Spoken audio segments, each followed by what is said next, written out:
Bab 1322. Kekuatan batu mutiara. Seolah-olah menelan obat mujarab terkuat yang ada di dunia ini, sekarang Erikin hanya merasakan seluruh tubuhnya sangat lega. Cairan suci ini menghangatkan badannya, sangat nikmat. Bagaikan di musim dingin merendam di air hangat, nikmat sekali. Kekuatan yang kuat merambat ke tangan kaki, organ dalam pun terus menguat. Setiap reiki, tanpa disadari menyebar keluar dari dalam tubuh Erikin, rambut tertiup ke belakang, pakaiannya mulai robek, bahkan pasir yang ada di sekitarnya pun mulai melayang. Apa yang ditebak benar, begitu murni, ini tidak ada hubungan dengan sumber energi yang dimiliki oleh kultivator. Tetapi kenapa malah membagi menjadi 5 elemen, lalu menyuruh kultivator memilih sendiri? Tatapan mata Erikin berbinar-binar, terus menggerakkan kekuatan ini. Bam! Sebuah aura yang super kuat, langsung meledak dari badan Erikin. Aura yang membawa suhu super panas ini, bagaikan ombak laut, menggemparkan langit bumi. Deani Liu yang di samping pun tidak tahan langsung terbang ke belakang, dan 3 ekor monster iblis ini juga ketakutan mundur ke belakang. Meskipun sekarang Deani Liu tidak memiliki batu mutiara, tetapi 3 ekor monster iblis ini semuanya karena berkat dia meningkatkan fase, oleh karena itu tidak akan menyerang dia.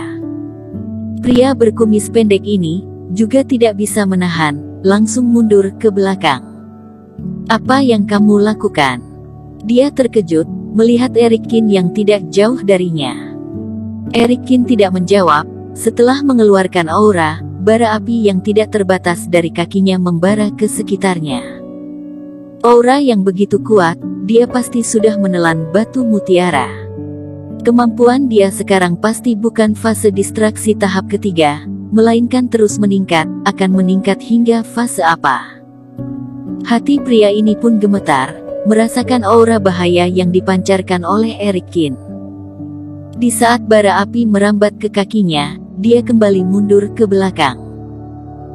Di saat ini, di luar jaring berwarna emas ini, sebagian besar prajurit penjaga keluarga Song, dengan tatapan serius menatap perubahan yang terjadi di dalam itu.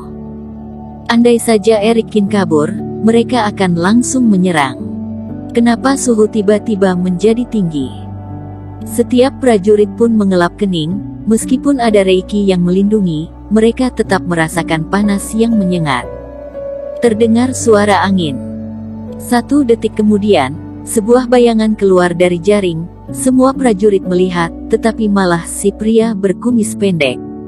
Cepat mundur. Setelah dia keluar, langsung berteriak kuat. Semua orang terdiam, tidak tahu apa yang terjadi. Erikin sudah terkurung di dalam jaring, kenapa malah menyuruh mereka mundur? Tetapi 1 detik kemudian, ekspresi mereka berubah, merasakan panas yang menyengat dari bawah jaring merambat keluar. Krak, krak. Jaring berwarna emas ini, seolah-olah tidak bisa menahan hawa panas ini, mulai retak.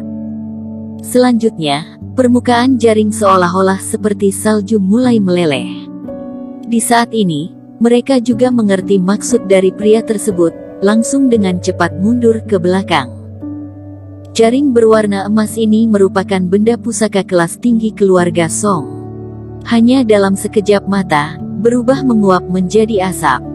Hawa panas yang menyengat ini, sudah tidak ada yang menghadang, seketika menerobos keluar, merambat ke sekitar bahkan ujung langit.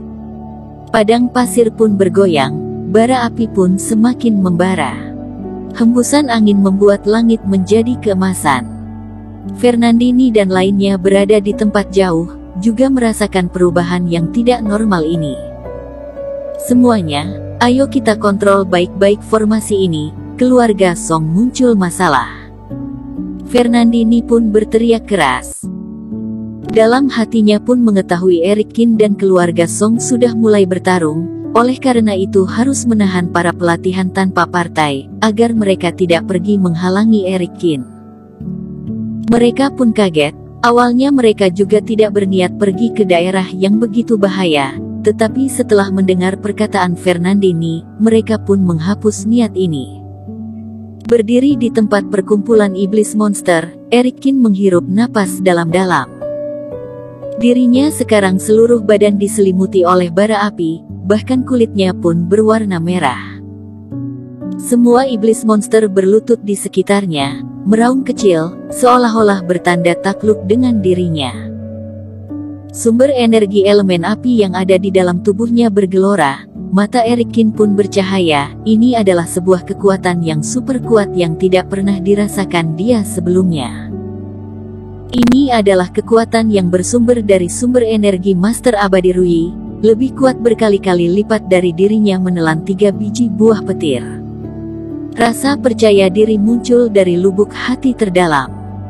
Meminjam kekuatan bara api ini, Erikin merasa dirinya sekarang, tidak ada orang yang bisa mengalahkannya. Siu. Niat pikiran bergerak, badannya langsung berubah menjadi segumpal bara api dan muncul di udara. Bukannya kamu ingin menangkap aku? Sini cepat tangkap aku. Melihat pria berkumis pendek membuka matanya lebar-lebar, Erikin pun mencibir, lalu mengayunkan tangan menamparnya. Sebelumnya pria ini pernah menamparnya, sekarang Erikin mengembalikan satu tamparan kepada dia. Bam! Kekuatan elemen api muncul di telapak tangan Erikin. Tamparan ini bagaikan membawa bara api langit bumi, membentuk menjadi sebuah telapak tangan raksasa bara api. Telapak tangan belum mendarat, tapi bara api yang menyengat ini membuat pria ini berteriak histeris, kulitnya pun mulai terbakar.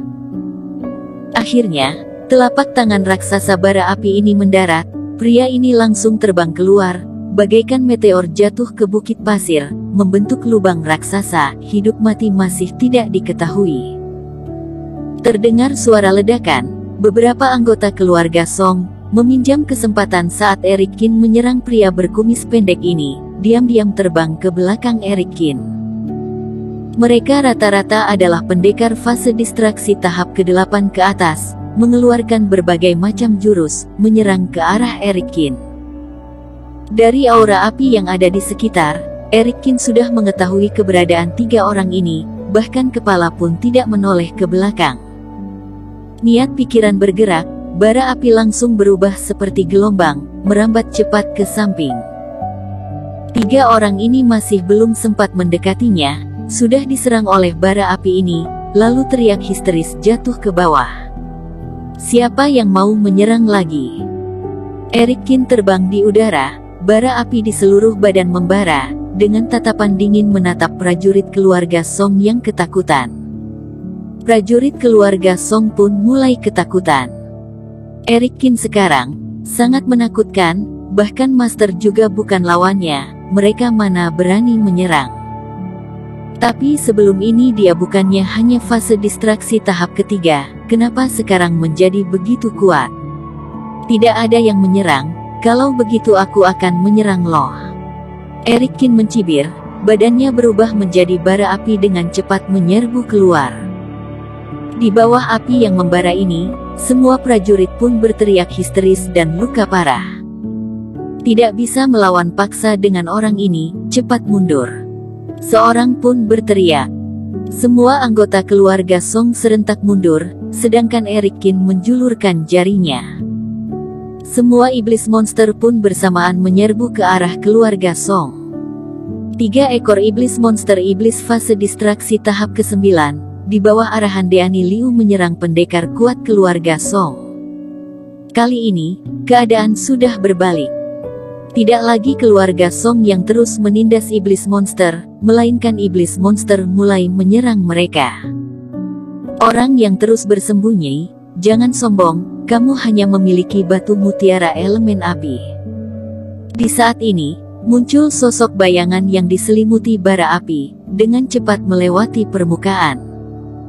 Semua tempat yang dilalui, badan iblis monster pun terbakar, teriak histeris dan lenyap.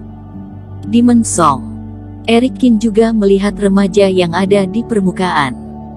Orang ini di saat dirinya sedang menyerang pria berkumis pendek, juga menelan batu mutiara yang dia miliki. Demon Song terbang ke udara, satu tinjuan mengeluarkan bara api yang membara, tetapi Erik Kin tidak melawan paksa, pelan-pelan mundur ke belakang. Batu mutiara yang kamu telan aku juga punya, kultivasi dan ilmu sihir aku lebih kuat dari kamu, pertarungan ini, aku pasti menang. Demon Song sangat percaya diri, kembali menyerang Erik Kin. Bersambung. Terima kasih telah menonton video ini sampai akhir. Jangan lupa subscribe dan nantikan kisah episode selanjutnya hanya di Novel Story. Salam.